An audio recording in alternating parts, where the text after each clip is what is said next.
Well, thank you, Mr. Chairman, and thank you, Secretary Becerra, for being with us today. You know, Kansas families are struggling with the rising cost of inflation, and that in a lot of cases been due to the Biden administration spending trillions on lots of different programs. So it's really important for us as a committee to focus on what's going on in the budget. There's a lot of things that the budget doesn't do. I mean, it does mortgage our children's future. It doesn't address the border crisis. It attacks a lot of the provisions that have been around for decades on the issue of life. You know, in fact, it doesn't.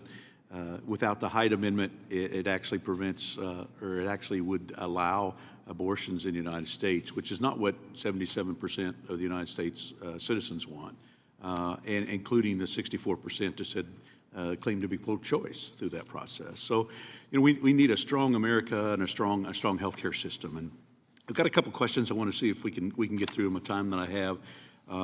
You know, like Secretary Sewell, you know, I wanted to bring up an issue about the Provider Relief Fund. There's 3 acute care hospitals in the country that opened in 2019 and 2020, and they received drastically less support than the legacy acute care hospitals. Of course, one of these is in my district, the Rock Regional Hospital in Derby, Kansas. I mean, Congress made clear in the Provider Relief Fund was intended to help hospitals like Rock Regional. It's become clear that the department's not given the same level of assistance. Just if you look at the numbers, these 3 hospitals received approximately 5% of lost revenue support, whereas most of the acute care hospitals received about 88%. I want to see I wanted just to ask if you would commit to have your office help resolve this issue, and so that, you know, we can't have new hospitals closing when we need so much good health care for people.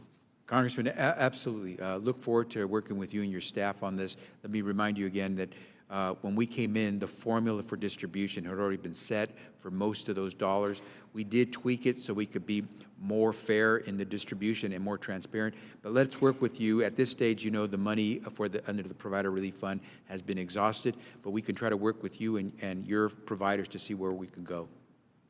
Thank you. There's a recent request from the agency which includes $81 billion over 5 years for biodefense, and you know, under your tenure, HHS has failed to respond to multiple requests from Congress about previous research spending, including a letter that I sent on February 2nd of this year, specifically pertaining to gain of function research. My question really is, you know, has HHS or NIH updated any internal policies regarding funding decisions about research involving enhanced potential pandemic pathogens that would prevent money from this budget to fund dubious research within countries like China? Let me also, in any briefing we provide you also, if you wish, give you information on where we stand, where the NIH stands on that. NIH never supported any gain-of-function research, including at the Wuhan Institute of Virology in China. We, in fact, were the entity, the NIH was the entity that proactively convened the National Science Advisory Board on Biosafety to tackle this issue and dig into it deeper. But let me make sure that if you have any unanswered questions, we could try to provide you with that information. I would appreciate getting answers for those the questions, the letter that we provided. And Mr. Chairman, I'd like to submit the letter for the record. So ordered. Thank you, and I yield back, Mr. Chairman. Thank the gentleman. Let me recognize